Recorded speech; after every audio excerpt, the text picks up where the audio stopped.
Congressman Ruff, makinig ka. I care about you and I'm concerned about your tomorrow. Malayo pang mararating mo, iho. Nakadalawa na itong pamangking ko na to. Sumunod ka sa prinsipyo at paninindigan at sa tamang landas ng uncle mo, si Bitag. Huwag kang gumaya sa mga trapo! Makinig po kayo mga nasa Kongreso at Senado. Pakinggan nyo. Ayan na mga kababayan, ito pong isang anak, no? Ng isang tolpo mga kababayan ay nagpabonjeng-bonjeng. Ang laki po ng binayaran para lang po sa isang tunggaan. Ang tindi po talaga nito mga kababayan, ano ho? At yung isang tanga. Yung isang tanga na reporter mga kababayan, ang lutong eh. Nasaktan po. Nasaktan po. At ito nga mga kababayan, mayroon po siya rito sinasabi patungkol po dito sa sinasabing para bang delikadisa. Mamaya, may papakita po ko sa inyo mga kababayan at kayo nang humusga kung totoo ba ang kanyang sinasabi. Ano ba ang delikadisa dito sa makikita ninyo mga kababayan? Abangan po ninyo yan, ano ho? Ngunit bago tayo magtungo dyan sa ating panonoorin or ating reaksyonan, sa ngayon pa lang nakabisita sa aking channel, paki-like, paki-share ang video ito at kung iyong mamarapatin, paki-subscribe na rin at paki-share, paki-pindot ang notification bell all para lagi kang updated sa lahat ng aking mga upload. Maraming salamat, malaking tulong na yan sa amin ng mga content creator, mga kababayan. Ituloy na po natin itong si Tolpo, ano? Itong si Tolpo ay binalasa, no? Binalasa po niya itong kanyang pamangkin na nakakadalawang beses na po mga kababayan, nakakadalawang beses na po, matatandaan natin, ito pong si Ralph Tolpo, anak po ito ni Raffy Tolpo, ay nagkaroon na rin po ito noon, no? Sa hindi ako nagkakamali, tungkol yata ito sa traffic, no? Tungkol yata ito diyan sa EDSA Carousel Bus Lane, no? Kung hindi ako nagkakamali, basta something traffic. Comment nyo mga kababayan kung ano ang una nitong ginawa na kabulastugan. So ito congressman na po ito noon. At ngayon, eto na naman mga kababayan at napuna na siya at babadasahin siya rito ng kanyang uncle. So Tolpo versus Tolpo. Tolpong taga-tuwid versus Tolpong taga-baliktat, taga-buktot, taga-liko ng batas. Maganda po ito mga kababayan. No? Panoorin nyo po natin ang video ito. Congressman Ruff, makinig ka. I care about you and I'm concerned about your tomorrow. Malayo pang mararating mo, iho. Nakadalawa na itong pamangking ko na to. Sumunod ka sa prinsipyo at paninindigan at sa tamang landas ng uncle mo, si Bitag. Pag hindi ka sumunod, hahambalusin kita! Sunod! Huwag kang gumaya sa mga trapo! Huwag kang gumaya sa tatay mo! Ay, hindi. At saka sa uncle mo! Taga-baluktot ng batas! Huwag kang gagaya doon! Makinig po kayo mga nasa Kongreso at Senado. Pakinggan nyo na maiging aking sasabihin. Huwag niyo pong gagamitin yung mga Bible verses sa mga privilege speeches na maganda mapakinggan, pero alam naman natin siguro, naniniwala kayo roon, pero mas magandang act more doon sa sinasabi nating decorum, what's expected of you bilang mambabatas. You don't have to show them that you're godly. Ben Tulfo Fun Filter. Wala po akong isasalba kahit sino. Sige.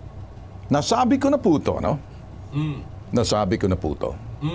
Inuulit ko, hindi po ako naglilinis-linisan dito, nagkakasala rin naman ako. Tumingin po kayo sa screen.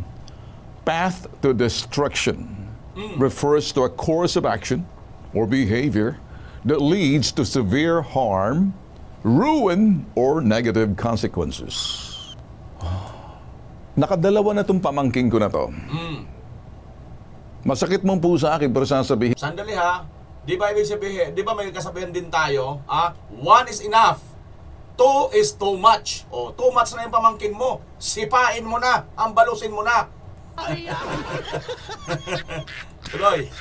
Ko, alam mo, pag ikaw ay isang public official, di ka ligtas sa mga mapanuring mata ng publiko dahil ikay naninilbihan sa bayan. Congressman ka man, or senador ka man, or mayor ka, basta't politiko ka, hinalal ka, nilagay ka dyan sa posisyon mo sa pamamagitan ng eleksyon, or inappoint ka, magsisilbi ka sa taong bayan.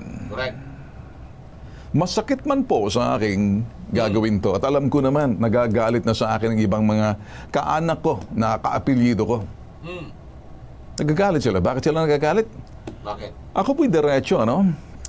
Di ko po estilo mag-sermon. Estilo ko punahin ang mali at itama ang mali. Lalo na kapag ikay pamilya ko, kadugo ko.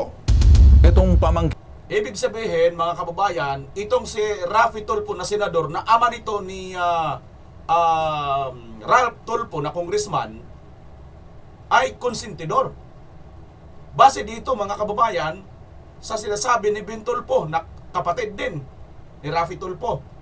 Kasi wala po tayo nakikita na aksyon nitong tatay. Nakadalawa na, mga kababayan. Ha? Nakadalawa na. Wala tayong nakikita. Abay, kahiyan ka sa ating pamilya. Ha? king ko na to, pinupuna kita. I am rebuking you publicly. It's not to shame you, but out of love. Ayan ha, mga kababayan. Sinasabi pa niya rito, hindi kita pinapahiya. Ha? Dahil lang sa walang kakwenta-kwenta, kundi dahil sa pagmamahal, no? Ay pinag-ano kita, no? Rinirebuke kita, pinagsasabihan kita.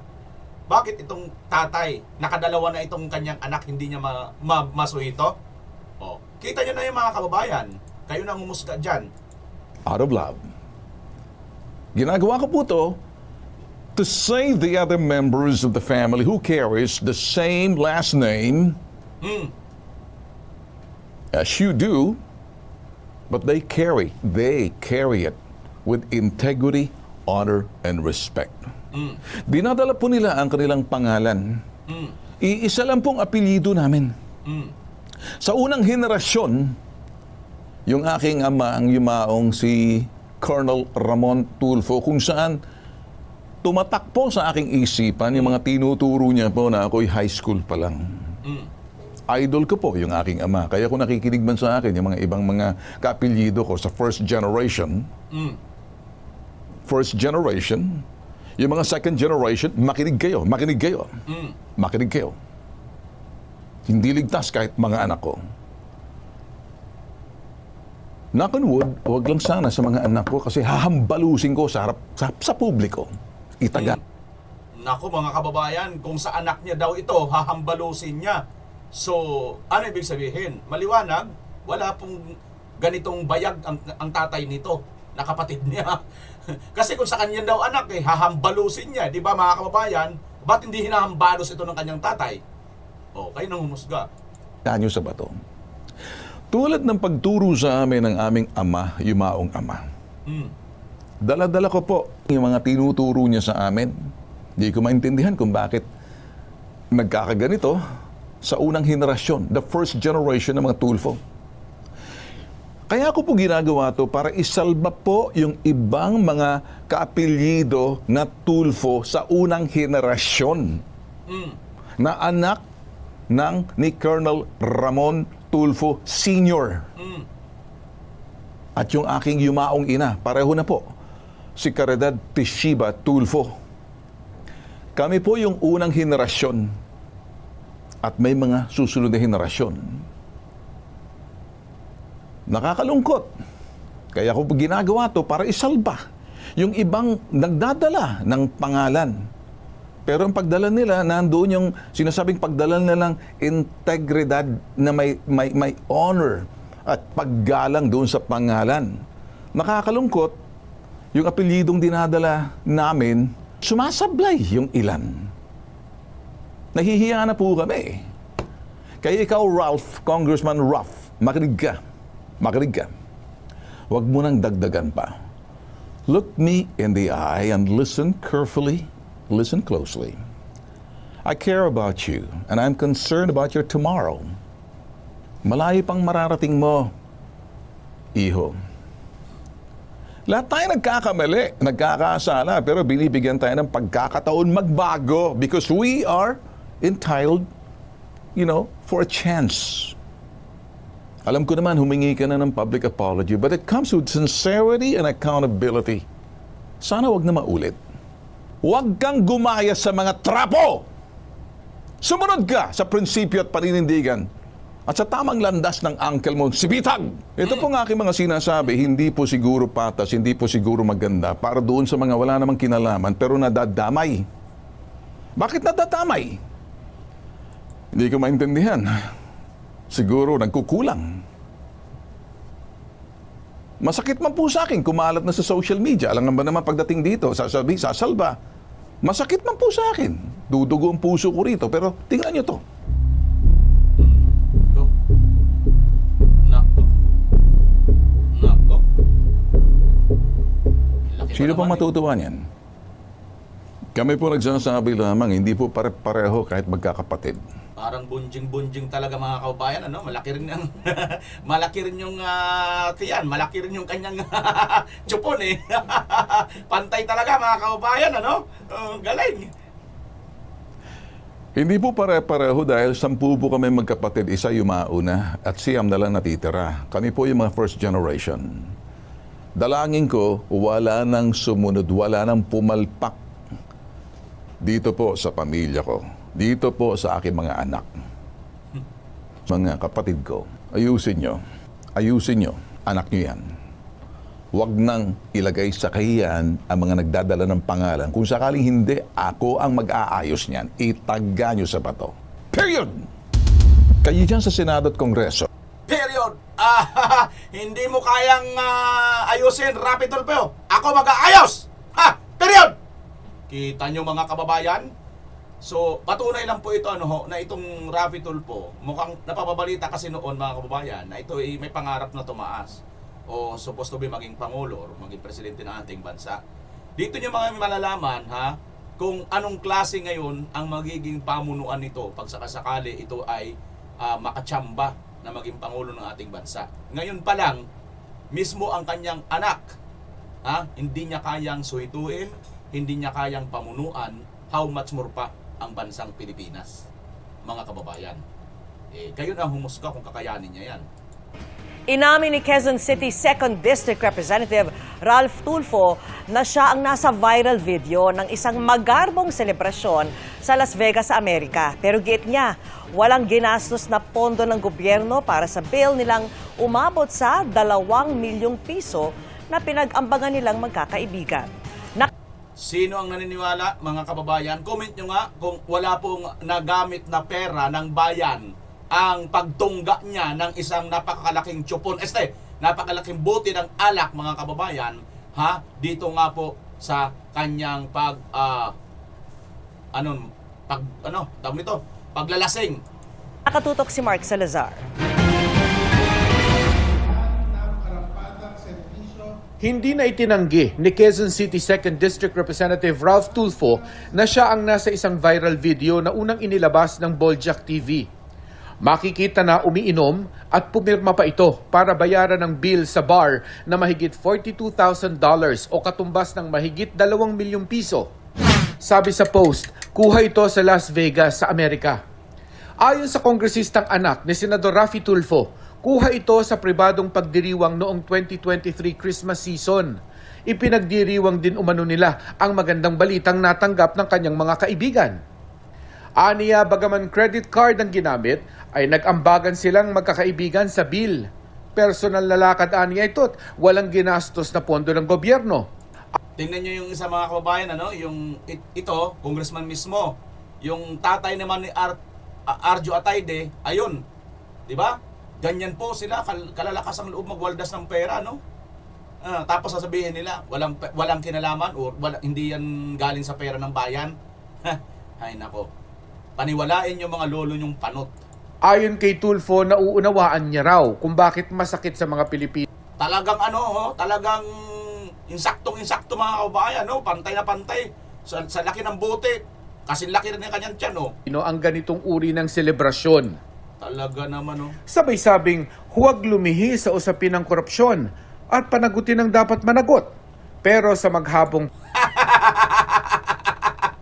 Huwag daw lumihis sa panagutin doon dapat panagot. Panagot ka muna, ga! Ay, nako, nakakainis talaga mga kababayan. personal na lakad aniya ito't walang ginastos na pondo ng gobyerno.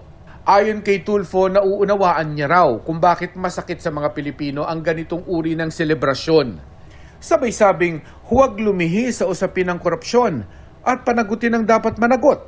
Pero sa maghabong plenary budget deliberation, hindi Mukhang may burol dito mga kababayan. Mayroon akong nakitang video, mukhang may burol. Walang katao-tao itong itong plenary mga kababayan. Nakita niyo ba yung video na to? Ha? Walang katao-tao ito eh. Itong session hall nila eh. Parang Asan na yung video natin dito na walang katao-tao? May video ako dito mga kababayan na wala itong katao-tao eh. hindi namin nakitang dumalo si Congressman Tulfo. Ang kanyang inang si ACT-CIS Representative Jocelyn Tulfo ang aming tinanong tungkol sa issue. No. No comment. Para sa GMA Integrated No comment. Inaka, wala kang alam. Hindi ka makapag-comment sa anak mong lasinggo. Congressman ka pa naman. Grabe, ito na po ngayon ang ating mga kababayan, mga mambabatas. Manglalasing na po ang karamihan. Ang tindi, ho? O, tingnan nyo mga kababayan, tingnan nyo itong Congress ngayon, no? Tingnan nyo ito. Ang iingay nito noong panahon ng impeachment, ngayon, ano na, tsura nila? Mukhang may burol, no?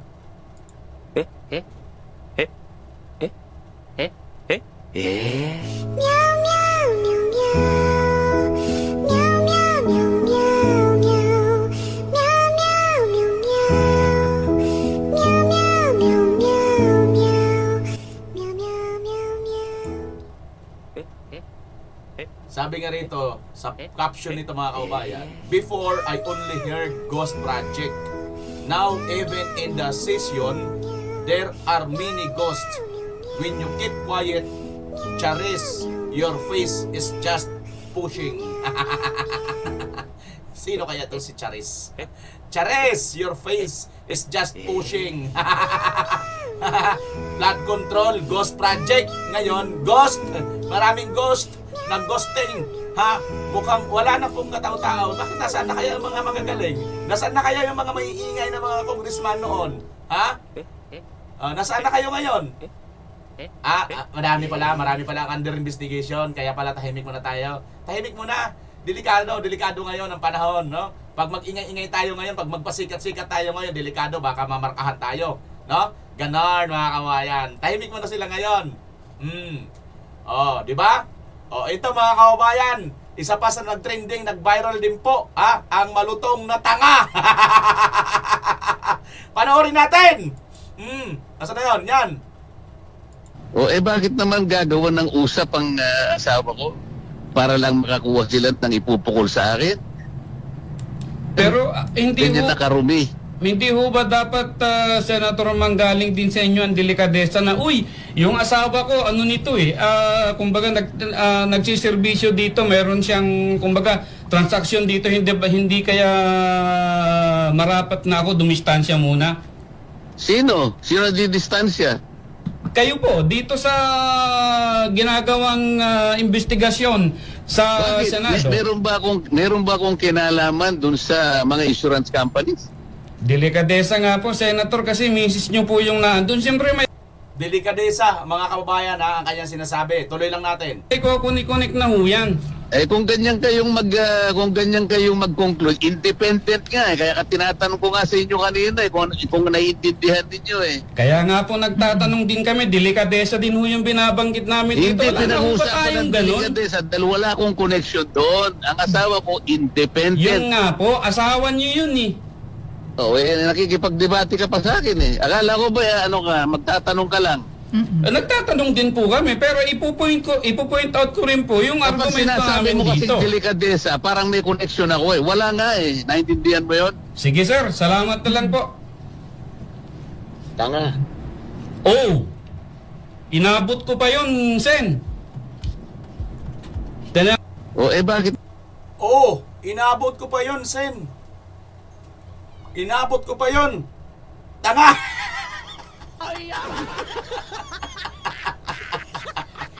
Delikadesa ba kamo? Ito, delikadesa. Ano yan? Ano yan? Ano nakikita nyo sa larawan, mga kababayan? Itong si Boyeng Rimulya, mga kababayan, kung delikadisang pag-uusapan, habang nagaganap ang hearing sa pamumuno ni Lacson, na hindi nagawa doon kay Marcoleta, ang delikadisa na sinasabi mo na yan, delikadisa ba yan yung ginagawa nitong Rimulya na habang ongoing pa yung hearing, ay binitbit niya na pagkatapos lang magsalaysay nitong ni Alcantara. Pagkatapos ang bilis na mayroon na kaagad kaso. Ang bilis, Ang bilis ni Alcantara, ang bilis ninyo dyan. May delikadisa ba? Na ikaw ngayon, kasama ka pala ni Boyeng dyan sa picture na yan. Ano ang masasabi mo dyan? Anong delikadisa din dyan? Mr. Sabi ni Marcolita, tanga. Anong delikadisa mo dyan? Sige nga. Kasi ikaw, pilit mong ikinukunik. Nagtatanong ka lang eh. At tayo mga kababayan, na susubukan din po na-interview rin natin yan si Marcolita, di ba? Kahit sino, marami na rin tayo na interview. Pero, alam mo, pag nag-i-interview ka, mayroon kang gustong malaman na sagot, tama hindi? Pero kung mayroon ka na palang sagot, at yun ang pinipilit mo, mayroon ka na palang alam na sagot, mararamdaman yan ang tinatanong mo. Tama ako, hindi? Mararamdaman yan. So, ang dating sa'yo nito, gusto mong makipagdebate. Hindi ka nakikipagdebate. Hindi ka nagtatanong. Nakikipagdebate ka. Kaya napagsabihan ka tuloy, tanga. Kasi, kung nakikipagdebate ka, di na sana pinagdebate ang usapan ninyo, debate sana, hindi ka maano. Kasi nga, alam ni Marcolita, nakikipagdebate ka eh. Ang alam ni Marcolita kasi, nagtatanong ka. So, sinagot ka. Anong sagot niya? Wala siyang kinalaman doon. Hindi siya involved doon. Pinipilit mo delikadesa. Oo nga. Pinapalabas mo baga? Wala akong delikadesa dahil ako doon? Involved ako doon? Wala nga akong involved. Yung asawa ko nga mismo, independent. Wala rin siya talagang organic na kinalaman doon sa kumpanya na yun. Yun yung paliwanag. Ayaw mo mintindi kaya napagsabihan ka tuloy na tama. Kasalanan ba yun ni Marcolita? O ngayon, yung delikadesa na sinasabi mo, bakit si Rimulya, may delikadesa ba nang isinama niya kaagad yung Hindi mo na pinatanong? Hindi mo na pinakross-examine kung totoo ang pinagsasabi ni Alcantara, pagkatapos bigla na lang babalik din siya? Nasaan ang delikadesa doon? At ngayon, kasama ka ni Rimulya. Asan ang delikadesa dyan? Mga kababayan, kayo nang humusga. Pinakita ko lang po yan sa inyo. Kasi, di ba, naghanap siya ng delikadesa eh. Anong delikadesa niyan? Kasi, kinukunik nila si Marcolita. Hindi ko naman pinagtatanggol si Marcolita, di ba? Pero kinukunik nila. Kinukunik nila doon. Walang problema, ikunik ninyo. Pero, dapat mayroon ding basihan. Ngayon, hindi ko sa kinukonek, pero nakita ko lang itong picture na ito. Pwede naman, nagpa-picture lang. Group naman yan, di ba? Pwede naman. Pero, delikadesa. Anong delikadesa dyan? Yun lang ang tanong ko, di ba mga kababayan? Kung tanong niyo yun, ipakitanong nyo na rin sa kanya. Sige. Punta na tayo sa isang, mga kababayan. Ito si Vice President Inday Sara Duterte, no? Ang matindi pong binitawan ni BP Inday Sara. So ayan po mga kababayan, malutong na tanga ang nasabi dito ni Marcolita. At mukhang umiiyak ito at magsusumbong yata mga kababayan. At papailan yata ng ethics, no? Si Marcolita. Nako. Ito na mga kababayan. Ang galing nila pagka talaga, no? Pagka kakampi ni Martin yung mga datingan, talagang no? Ang bilis lang kaagad eh. Sige, ito na mga kababayan. Asa na ba yon? Pasok! No. Ma'am. No. Our institutions are clearly abused. They are used for personal gain. Ito ang tugon ni Vice President Sara Duterte nang matanong kung tingin ba niya ay stable o matatag ang kasalukuyang gobyerno ng bansa. Sa gitna ito ng pagdawit sa ilang mga mambabatas sa malawakang pagdanakaw sa mga proyektong pinondohan ng pamahalaan. Ayon kay VP Sara, masama ang loob niya sa ginagawa sa bansa. We have already seen the testimony of witnesses about corruption, and there is practically nothing happening in our country. Ilang ulit ko na yan sinasabi noon na tigilan yung politika, tigilan yung pansariling pag-una ng pansariling interes kasi walang nangyayari sa ating bansa. Tinawag naman ng palasyo na kasinungalingan ang pahayag na ito ng pangalawang Pangulo. Isang malaking kasinungalingan. Si pambansang aw-aw ng Pilipinas, mga kababayan. Pambansang taga-tahol. Sige ha, tingnan nyo mga kababayan kung paano siya rito masusupalpal natin. Panoorin nyo. Ano naman to? Alam natin na matatag ang ating gobyerno, ang pamahalaang ang administrasyong Marcos Jr. Ito ay ginigibala. Saan matatag, te? Matatag? Matatag sa issue ng mga korupsyon. Matatag. Matatag ang kapit ng inyong mga kakampi at itong mga sa pamumuno ni Martin Romualdez. Ang korupsyon ngayon, napakatatag. Bahang-baha nga di ba? Bahang-baha. Bilyon-bilyon, trilyon-trilyon, te. Yan yung mga sinasabi mo matatag, te? Matatag. Matatag ka lang. Matatag kang magdaldal, mag-aw-aw. Ito mga kababayan susuplakin natin tong aw-aw ni ate na to. Lamang na mga obstructionist na tulad nila. Malamang Obstructionist daw, Obstructionist daw si BP Sara. Obstructionist. Si Tulfo, sinabihan mo ba si Tulfo? Tagaliko yun tagabaluktot ng batas si Tulfo Ba't hindi mo makaya sabihan? ang hindi na nakikita anong ginagawa ng Pangulo dahil bulag sila. Bulag daw tayo mga kababayan. Bulag daw si BP Inday Sara. Hindi daw nakikita. Ano bang nakikita mo, Auntie Claire? Bubulag-bulagan, nakapikit ang mata. Nakita na natin, sabi nga niya, marami nang nagtatestify. Bakit? Ang Pangulo mismo ang nagpasimula ng pag-iimbestiga na ito. Hindi tulad nung nakaraang administrasyon, anong nakita niyang pagbuyanyang o pagbulgar sa mga ganitong klaseng anomalya. Sinong bulag mga kababayan? Auntie Claire? Auntie Claire, ito panoorin mo. Sabi mo, wala, hindi tulad ng nakarang administrasyon, walang nakikita. O ito. Pumalag ang mga kongresistang pinangalanan ni Pangulong Rodrigo Duterte na sangkot sa umano'y katiwalian sa DPWH. Tinabla naman ng palasyo. Ano, Auntie Claire? Ikaw, sino ang bulag sa atin ngayon? Sino ang bulag? Ayan, no? Balita rin ito ng News 5 noong panahon ni Pangulong Duterte. Si Pangulong Duterte mismo may mga sinupalpal na mga tungkol dyan sa flood control na yan. Di sino ngayon ang tatanga-tanga? Sino ngayon yung bulag? O talagang yung amo mo, utos sa'yo yan na lahat ng sisi papunta sa Duterte. Pero wala Nagbabalik sa inyo lahat kasi kahit history, aktwal, nakaraan, papunta talaga sa inyo Kahit anong pampupukol ninyo. Ang mga nagsasabing diversionary tactic lang ang pasabog ng Pangulo. Nasa frontline ng balitang yan, si Ria Fernandez. Marcos ba? Nagawa ba ni Marcos na pangalanan? Yung pinsan nga niya Yung pinsan niya na talagang utak ng lahat ng ito, di ba? Na sinasabi nga ng lahat, hindi siya mapangalan-pangalanan Ano? Napangalanan ba ni Marcos? Ano sabi ni Marcos? Mahiya naman kayo. Sino sinasabihan ni Marcos doon na mahiya naman kayo? Sino sinasabihan ni Marcos? Hindi ang mga congressman kasi nagpalakpakan? Hindi na. Hindi. Sino? Sino ituro nyo? Ba't hindi mo ituro ni Marcos? Mahiya naman kayo. Sino sinasabihan niya? So hindi ang mga congressman kasi nagpalakpakan. Hindi rin yung sarili niya kasi pinalakpakan siya ng mga congressman, di ba? So sino?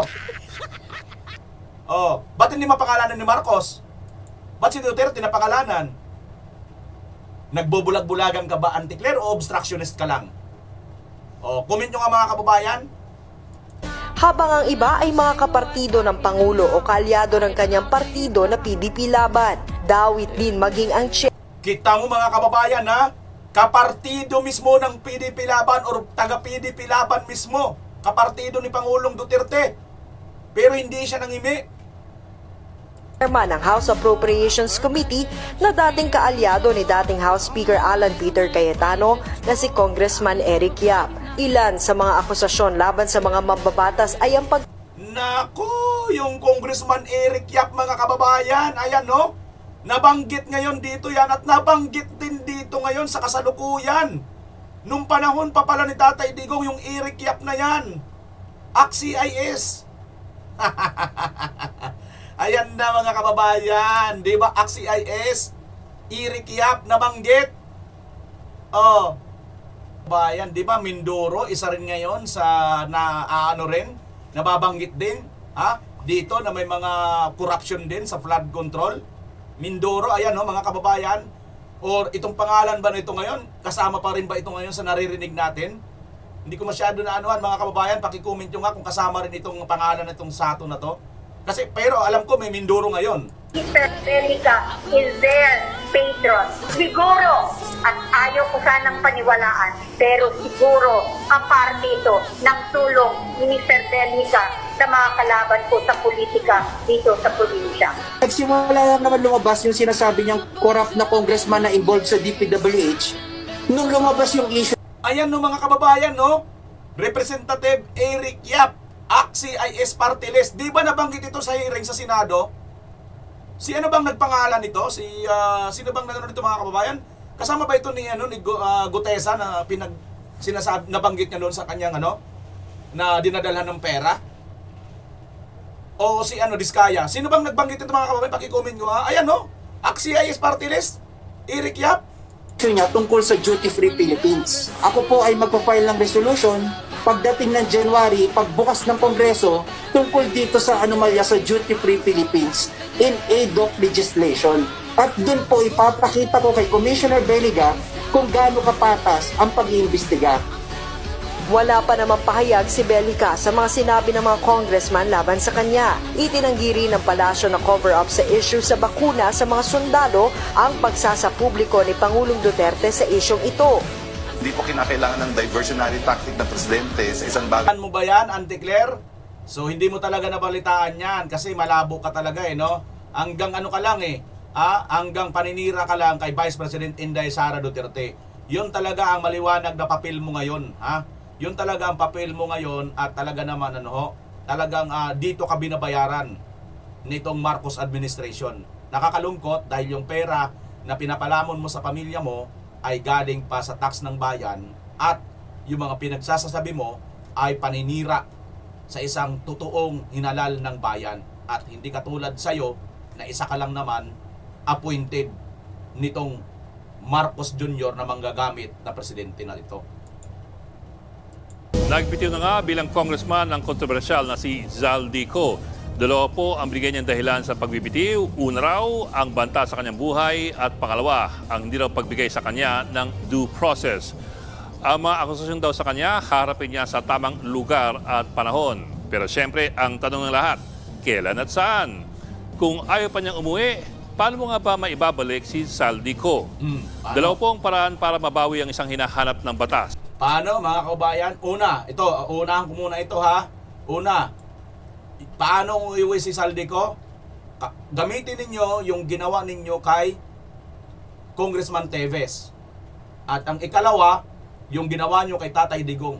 Walang warrant of arrest, hindi dumaan sa tamang proseso na nakidnap ninyo, napadala nyo sa dahig. Yan ang dapat nyong gawin. Pag hindi nyo nagawa yan, dito kay Zaldico, inutil itong administrasyon ni Marcos Jr.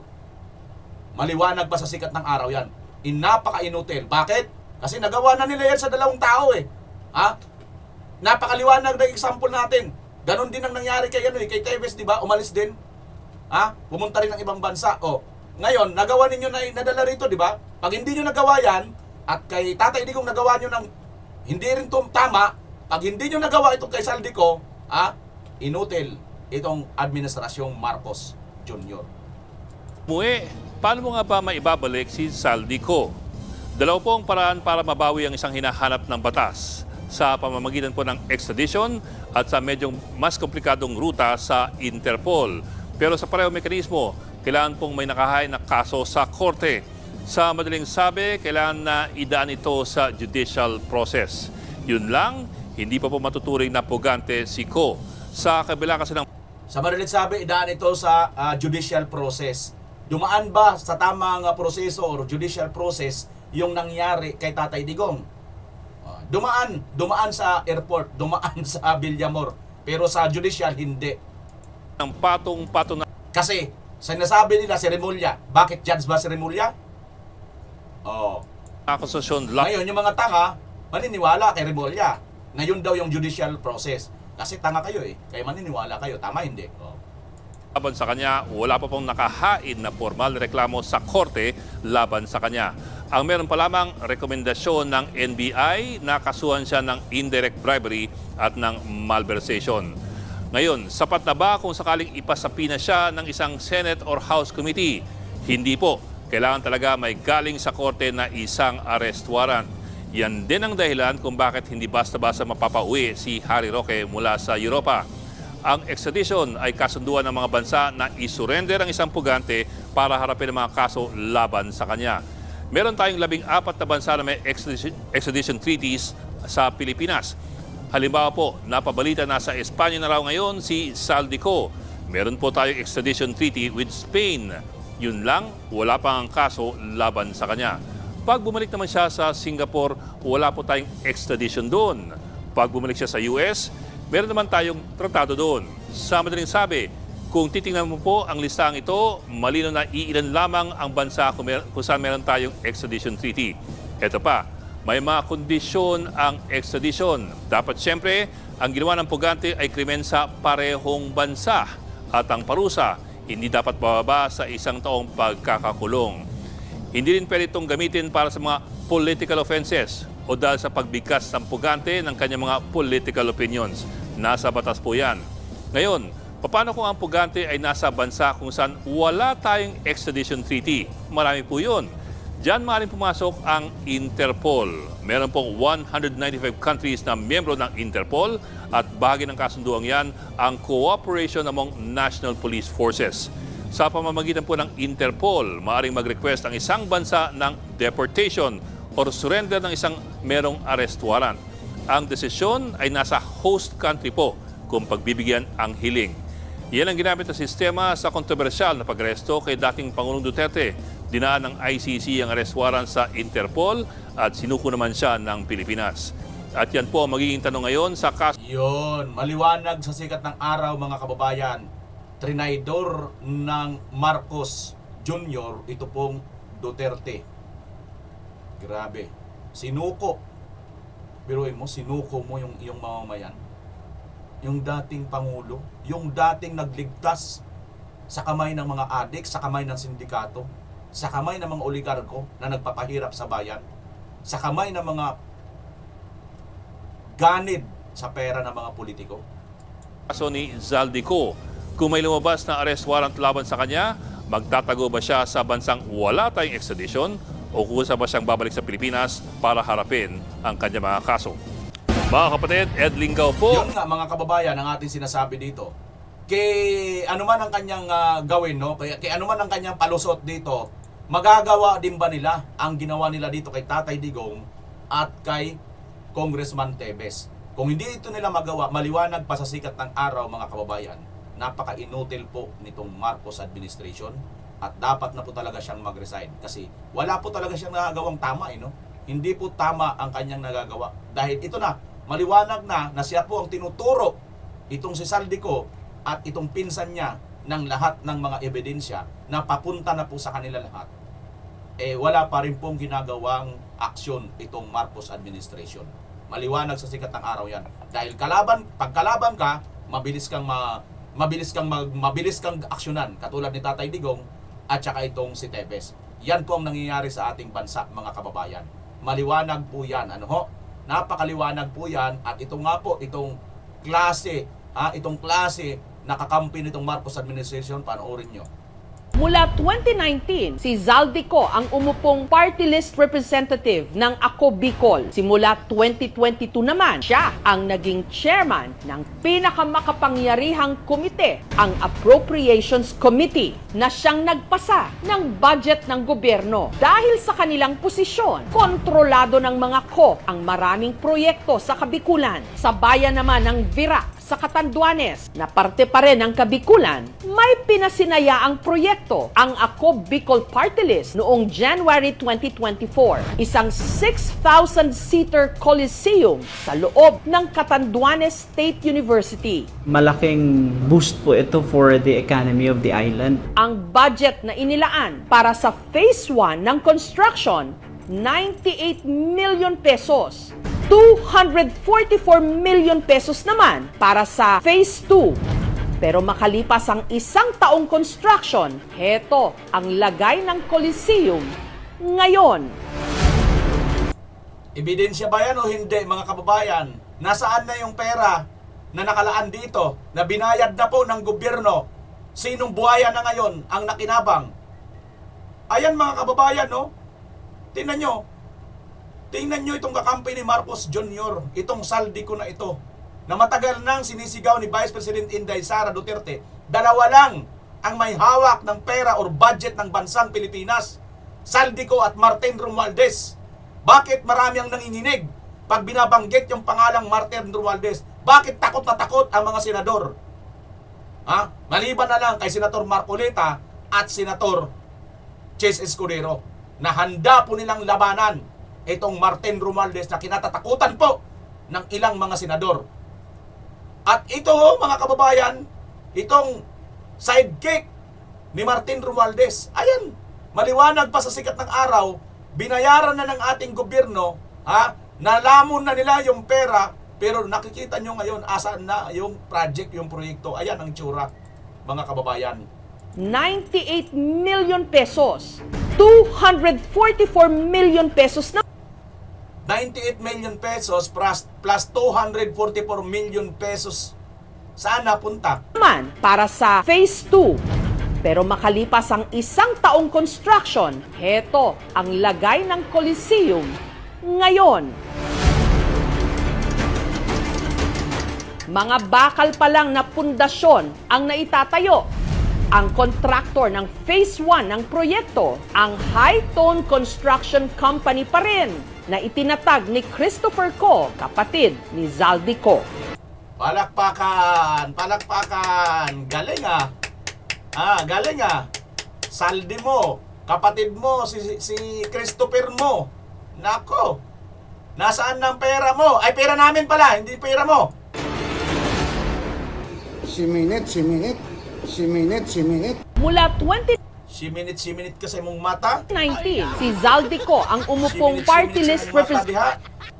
Ayan, mga kababayan, yan po yung nasaan na po yung pera ng bayan. Ito na, nagtutumindig na yung katotohanan, na itong pinaggagawa po nitong mga kaalyado ni Marcos Jr., ganito po kalaki ang korupsyon na nangyari sa ating bansa ngayon, pero napakakupad ng kanilang aksyon. Pero pagkalaban talaga nila, katulad ng Duterte, Tebes, mabilis lang ang nangyayari, mga kababayan. Tingnan nyo po ito. Ito pa. Panoorin nyo. May mga video tayo rito. Panoorin nyo itong video na to. Panginoon ko, sana ay mapanagot nyo si Zaldico at saka si Martin Romualdez sa pinaggagawa dito sa amin. Pinakamamahal kong Pilipinas. Tingnan nyo kung paano paglulukuhin ang mga Pilipino ng dalawang congressman na ito. Nagpagawa ng tulay. Halagang 80 million. Yan. Pagkaraan ng 5 buwan. Ayan. Naagos na. Panginoon ko, sana ay mapanagot nyo si Zaldico at saka si Martin Romualdez. Grabe, 80 million, mga kababayan. Inagos lang, no? Inanod sa pinaggagawa dito. Inanod lang ang tulay na to. 80 million, mga kababayan. Walang katibay-tibay yan. Walang katibay-tibay na tulay yan. Kasi biruin mo ba naman, Halagang 80 million. Nadaanan lang ng tubig, Nadaan ng 5 buwan. Ayan. Umagos na kagad, no?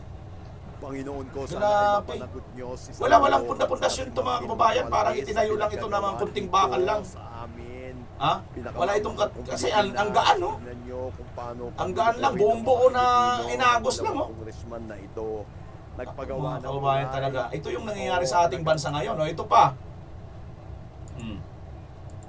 Grabe talaga naman, idol. Itong tulay dito sa amin na pinagawa ni Saldi at ni Martin.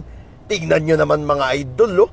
Wala pang 5 taon ito. Pero tingnan nyo na, pagiba na siya kasi tinipid nila masyado eh. Inuna nila yung kita nila kaysa yung tibay ng tulay namin na ito. Wala na. Grabe talaga naman, idol. Ito. Diba? Tingnan nyo yan, walang katibay-tibay mga kababayan, ha? Binanata ni Vice President Sara Duterte sina Pangulong Bongbong Marcos at Congressman Martin Romualdez. Sabi ng bise, mahina ang gobyerno habang kumikita raw ng kickback mula sa iligal na sugal si Romualdez. Sagot naman ang palasyo at ni Romualdez, puro kasinungalingan yan. Git ng dating speaker, guni-guni at imbento lang yan ng na-impeach na Vice Presidente. Nasa frontline na balitan yan si Mean Los Baños.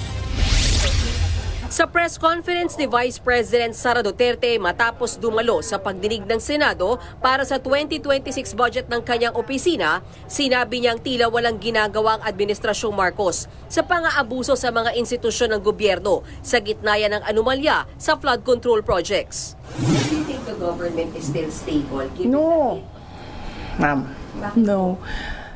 Our institutions are clearly abused. They are used for personal gain, and we have already seen the testimony of witnesses about corruption. Meron ba kayong nakikita at all na project na nakatulong sa ating bayan? Agad naman bumuelta dyan ang palasyo. Isang malaking kasinungalingan na naman to. Alam natin, Laktawan na natin ito mga kababayan dahil alam nyo naman pag pinagsasabi nitong bruha na to eh. Bruha talaga to eh. Napanood nyo na, di ba, na may nagawa si Tatay Digong. Pero sasabihin niya wala daw. Hindi na nakakagulat pa na sangkot sa bubulag-bulaga. Dagdag pa ni VP Sara, hindi na nakakagulat pa na sangkot sa anomalya sa flood control projects ang pinsan ng Pangulo na si dating House Speaker Martin Romualdez. Hindi nga lang daw sa flood control projects ang pinagmumula ng umunoy kickbacks. Pati sa sa illegal gambling. Nako. Tumatanggap sila. So, si Martin Romualdez. So, hindi lang siya sa flood control. Pero kaya pala kutudo promote ngayon sila Vice Ganda dito sa illegal ito sa online gambling, no? Itong mga sikat na mga artista at itong pang mga influencer na mga kakampi nila todo promote sa mga online gamblings. Ang tanong, ilang kaya yung mga illegal doon sa mga pinopromote nila? Marami pang iba pang mga sources ng corruption na dinideliver. Nang matanong kung sino ang source ni VP Sara sa mga nasabing impormasyon, tumanggi siyang magbigay ng pangalan pero galing daw ito sa loob ng opisina mismo ni Romualdez. Sa isang pahayag nanindigan si Romualdez na hindi totoo ang akusasyon ni VP Sara na tumatanggap siya ng pera mula sa iligal na sugal. Guni-guni at imbento lang daw ang kwento tungkol sa umano'y mali-maleta ng pera. Puro lang naman daw ito salita at walang ebidensya. Dagdag pa ni Romualdez, nakakalungkot daw na ang mismong vice-presidente na inakusahan at na-impeach ng Kamara dahil sa maling paggamit ng pondo ang siya ngayong nagkakalat ng kasinungalingan.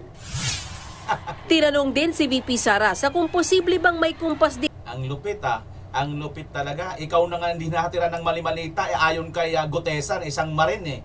Antay mo lang kasi sinasabi mo walang ebidensya ha. Walang ebidensya. Pag sumambulat na may ebidensya dyan, talagang yun na talaga ang mayroon naman talaga eh. Yung mismong nag-witness na si Gutesa eh. Ebidensya na yun eh. At yung pinakita dyan na bilyon-bilyon pera na nilatag, di ba ebidensya yun? Tanga-tanga talaga itong din si Pangulong Bongbong Marcos sa mga anomalya sa flood control projects. Ito ang kanyang sagot. Yung budget natin, ang huling pumipirma dyan, ang Pangulo. Para siya maging batas, para yan ma-operationalize, para natin ma-implement yung batas na yan. Sapol, Senyor Nyor! Ikaw talaga ang huling pumipirma dyan, Nyor! Kaya sapol na sapol ito mga kababayan.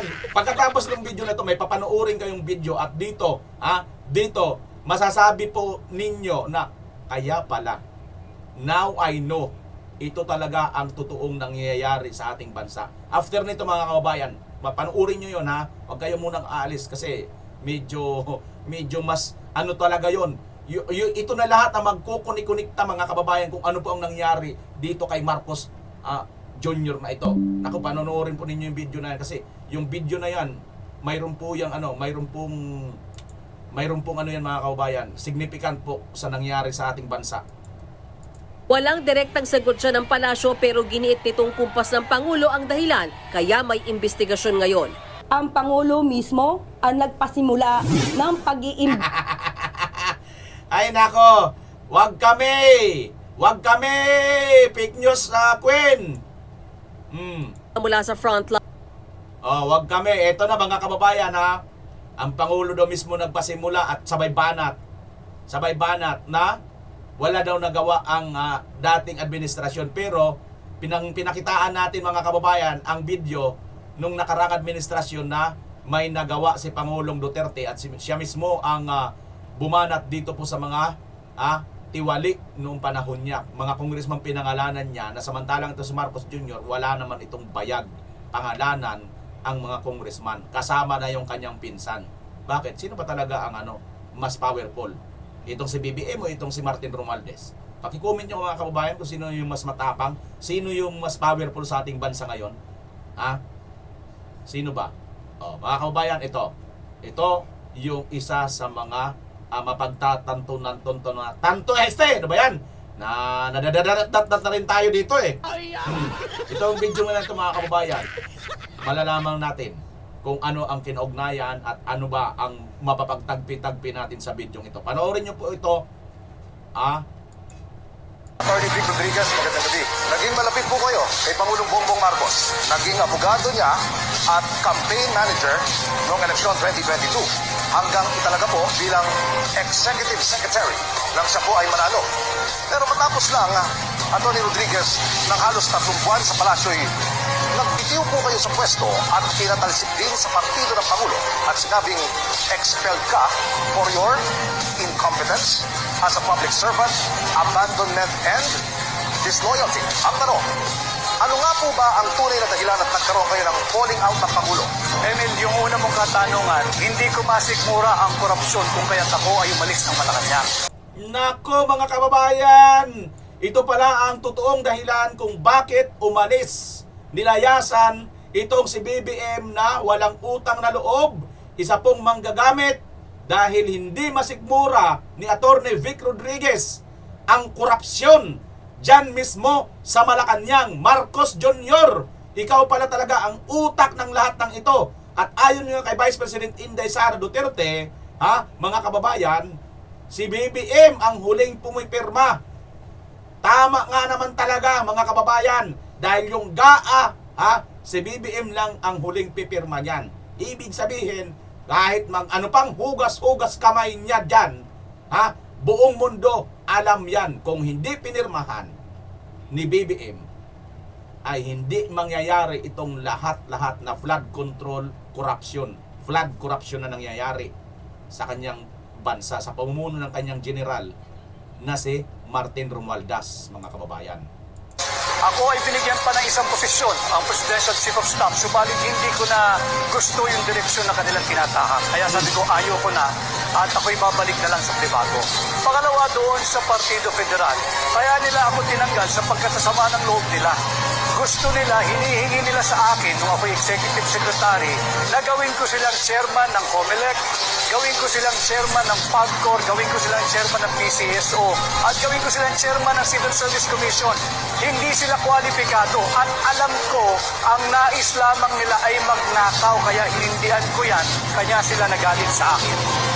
Kaya pala sila nagalit kay Attorney Vic Rodriguez dahil ang gusto nila ay magnakaw at inayawan ni Attorney Vic Rodriguez dahil pala ito sa matinding flood corruption dito sa Marcos administration ang dati tagapagtanggol ni Marcos, shock absorber ni Marcos, lahat-lahat ng kahihiyan ay sinasalo ni Atty. Vic Rodriguez nung panahong hindi pa presidente itong si Marcos Jr.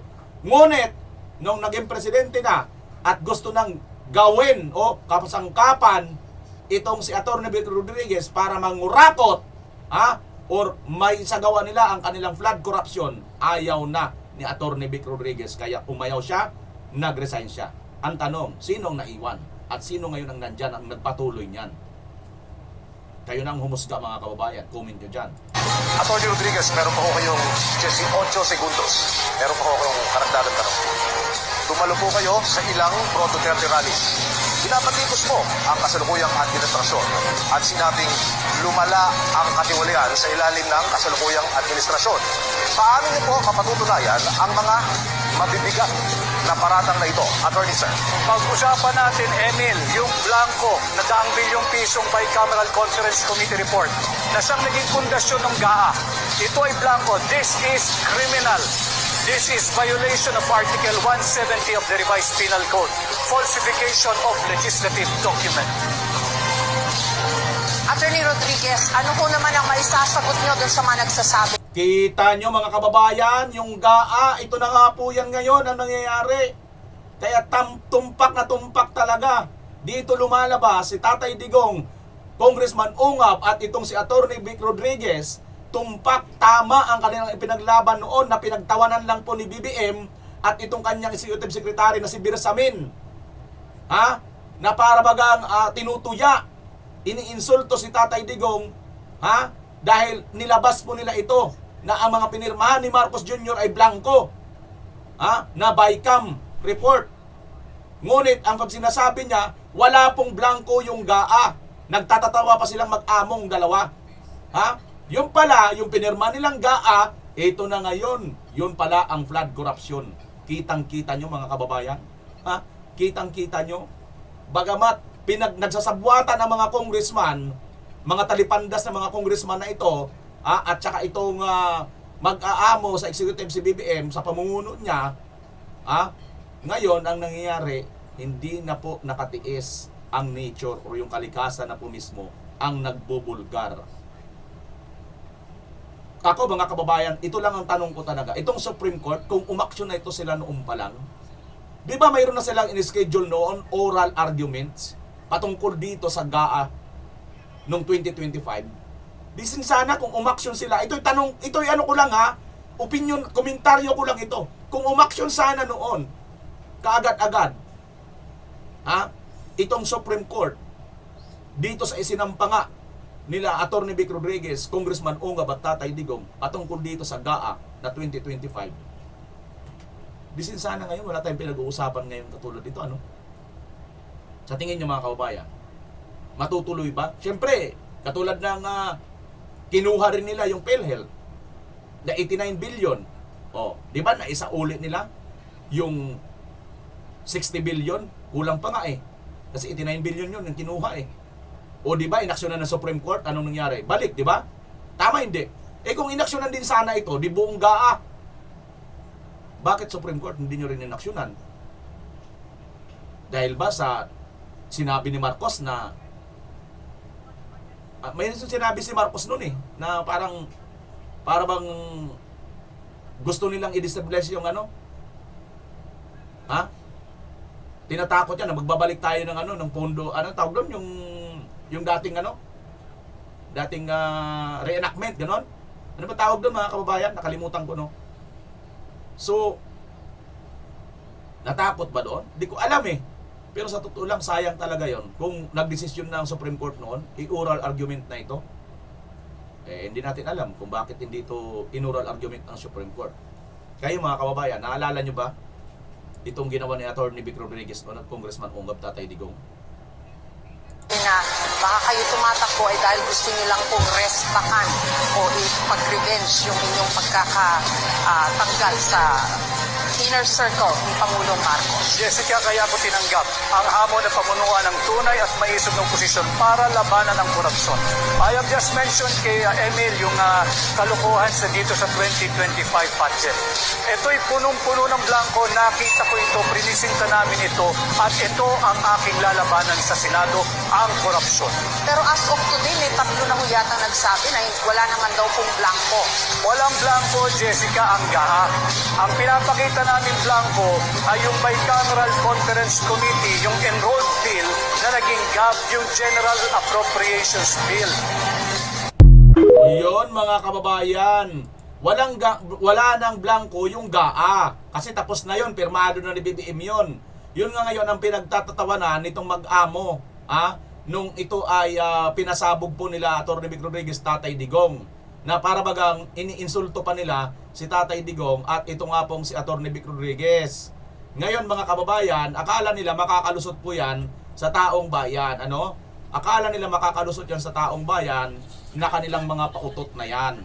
Kaya ngayon mga kababayan, yun yung kanilang pinagmamalaki rito.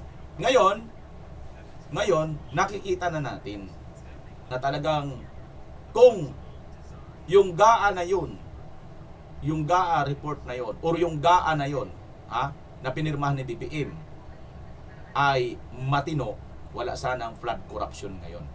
Gets nyo? O hindi nyo pa rin mag-gets?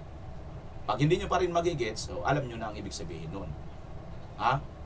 Kung hindi kayo nakikinabang noon, at hindi kayo kakampi ni BBM, ano kayo? Hindi nyo nagigets bahala na kayo nang mag-assess sa sarili nyo kung hindi nyo mag-gets pa yun. Pasihan ni Senator Escudero para idiin si Romualdez sa mga anomalya. Victor, tanong ni Senador Francis Cheese Escudero, kapani-paniwala ba niya na walang kausap na congressman ang 3 dating opisyal ng Department of Public Works and Highways o DPWH, gayong ang mga kongresista ang may hawak ng kani-kanilang mga distrito. Tinutukoy nito ng senador ang mga inihayag ni na dating DPWH Undersecretary Roberto Bernardo at mga district engineers na sina Henry Alcantara at si Bryce Hernandez na puro senador anya ang mga pinangalanan na klarong-klaro na isang script. Ayon kay Senador Escudero, bistado na ang script ni late 1st District Representative Martin Romualdez na pag-away-awayin at pagwatak-watakin ang nasa gobyerno pati ang publiko upang iligtas ang kanyang sarili. Bakit tila sa Kamara, dito mismo sa Senado at sa ilang media ay hindi pa din nila kayang sambitin ang pangalan niya? Pues, sasabihin ko, Martin Romualdez. Minsan ang binanggit ng mga diskaya ito mismo dito sa Senado ang kanyang pangalan, pero agad itong pinabawi nung humarap sila sa Kamara. Binanggit ni Master Sergeant Gutesa ang kanyang pangalan, pero ultimo notaryo natunto nila at pinabawi nila ang pagnotaryo. Buti na lang, huli na't nasabi na niya ang pangalan ni Martin Romualdez na pinanumpan dito mismo sa ating Blue Ribbon Committee. Binigyan din ni Senador Cheese ang pahayag ni Master Sergeant Orly Gutesa, ang tumayong testigo sa Senate Blue Ribbon Committee na isinangkot ang pangalan ni Romualdez. Hindi ba't si Sergeant Gutesa lamang ang bukod tanging testigo na walang kinalaman, hindi sangkot sa flood control issue, walang hininging immunity, deal o proteksyon kapalit ng kanyang pagtestigo? Siya ang kauna-unahang nagtestigo na personal na naghatid ng pera sa bahay mismo ni Martin Romualdez. Ang salaysay niya, Ginoong Pangulo, ay kumpirmasyon ng matagal nang isinisiwalat ni Congressman Chanco at Mayor Magalong kung sino ang ulo sa paglilimas sa kaban ng bayan na ating naririnig na rin. Samantala, bukod sa flood control project scandal, pinuna ni Escudero ang tila nagkataong pagdiin sa mga nakaupong senador na bumoto kontra sa depektibong impeachment kay Vice President Sara Duterte. Nais ko din pong kumpirmahin ang sinabi ni Congressman Toby Chanco na ang pag-file ng impeachment complaint laban kay Vice President Sara Duterte ginamit na paraan ni Speaker Romualdez para mag-release ng pondo nila na naka-FLR or for late release bago mag-eleksyon. Maski na alam po niya na hindi po ito kayang talakayin ng Senado hanggang sa Hunyo pa mula nung simula. Ulitin ko, ginamit ni Martin Romualdez ang FLR at ang pangalan ng Pangulong Marcos upang itulak ang kanilang unconstitutional na impeachment complaint. Sabi nila, pumirma kayo dahil kung hindi lalabas ang pondo nyo na naka-FLR bago mag-eleksyon. Sinagot naman ni Congressman Romualdez ang pahayag ni Senador Escudero. Ayon sa kongresista, hindi pagsisiwalat ang ginawa ng senador kundi isang DDS script na ang ibig sabihin sa karaniwang termino ay die-hard Duterte supporters. Ito Magkaparehas talaga ang script nitong dalawang ito na si Auntie Claire. Si Auntie Labo Claire, parehas sila ni Martin Romualdez. Magkaisa kaya opisina nitong mga ito? Magkaparehas eh. Anya ay naulit lang na mga akusasyon na matagal nang nakikita sa mga troll page at social media posts na walang bago at wala ring katotohanan. Sa halip na sagutin ang mga seryosong tanong, pinili umano ni Escudero na lumihis at hindi itinanggi ang mga aligasyon sa kanya. Imbis na magpaliwanag ay nanisi siya at hindi ipinaliwanag ang papel nito sa flood control kickbacks. Makapagsalita ng flood control kickbacks ito talaga, oo. Ay nako, ito na. Mukhang kakasuhan na yata ito si Martin Romualdez, mga kababayan, sa ombudsman. Matindi po ito, mga kababayan. Ko at 17 iba pa. Inirekomenda ang kasuhan na po ng ICI sa ombudsman. Nako, yari ka. Mukhang lalaglag ka na siguro ng iyong pinsan. Tingnan natin itong balita na ito, mga kababayan. Pinakakasuhan ng Independent Commission for Infrastructure o ICI sa Ombudsman si Martin Romualdez at saka si Saldico. Tingnan natin, mga kababayan, kung kakasuhan na ba. At iba pang mga congressman, tingnan natin kung sino-sino itong kakasuhan. Dating Congressman Zaldico kaugnay sa maanumalyang proyekto sa Nauhan Oriental, Mindoro. Saldico lang pala, mga kababayan. Teka, sandali, baka bandang dulo banggitin si Romualdez. Dawit din dyan ang 17 iba na karamihan ay opisyal ng DPWH. Nakatutok si Jonathan Anda. Agoy, 17 pang iba, pero karamihan ay DPWH. At isa lang na congressman yata, si Saldico lang. Anak ng teteng talaga, oo. So ibig sabihin, mastermind dito si Saldico lang. Naniniwala kayo dyan? Saldico, ang mastermind?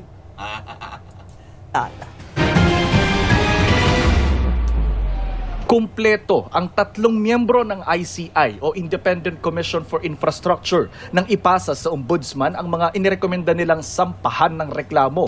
Una sa listahan ng kare-resign lang na kongresista na si Zaldico na itinuturong mastermind sa korupsyon sa mga flood control project. Posible pong magsampa ng kaso paglabag ng Anti-Corrupt and Graft sa Anti-Graft and Corrupt Practices Act, sa procurement law po, sa violation ng revised penal code, specifically sa provision ng malversation and falsification.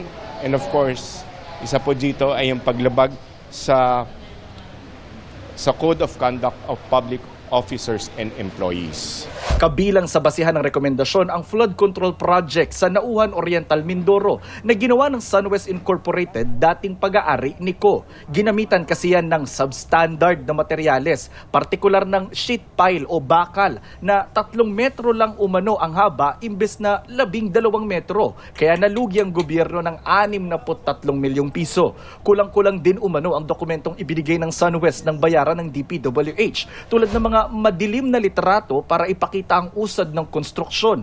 Pare-pareho lang umano ang mga litratong ginamit sa magkaibang progress billing na ginawang batayan sa pagbayad sa SunWest. May mga posible rin umanong pinekeng sertipikasyon ng ilang opisyal ng DPWH na posible umanong nakipagsabwatan sa mga opisyal ng SunWest para mailusot ang bayad sa proyekto. Bukod kay Ko, inirekomenda rin ng ICI na kasuhan ng Ombudsman si Engineer Gerald Pacanan, dating Regional Director ng DPWH Mimaropa na nakakasakop sa Oriental Mindoro, pati ng 2 Regional Directors doon na sina Jean Ryan Altea at Ruben Santos Jr. at 9 na iba pang opisyal ng DPWH. Damay din sa rekomendasyon ng ICI si Aderma Angeli Alcazar, ang Presidente at Chairman of the Board of Directors ng SunWest, pati na ang 4 na miyembro ng Board of Directors nito. Ang ICI nga, gaya po sa parating sinasabi, ay nagbabase po sa ebidensya. The stronger the evidence we have, the more complete our evidence we have, that's the time that we will file our recommendation to Ombudsman. Hindi po basta-basta kaming nagre-rely o umaasa sa mga single testimony o sa isang affidavit po lamang. Sabi ng ICI, ipapatawag nila si Ko at ang iba pang posibleng sangkot. Sinusubukan pa namin kunan ng pahayag ang mga inirekomenda ng ICI na kasuhan ng Ombudsman. Para sa GMA Papatawag daw nila si Ko at iba pang mga sangkot. Ba't hindi nyo mabanggit si Romualdez? Sangkot si Romualdez ICI! ICI! Isa rin ba kayo? Para malihis din at hindi rin mabanggit si Romualdez? Takot din ba kayo?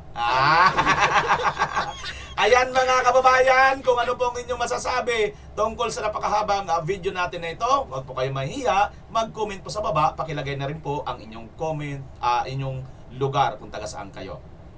Pag-uusapan po natin at pupusuan po natin yan. Maraming salamat, Pilipinas as always. Bye-bye!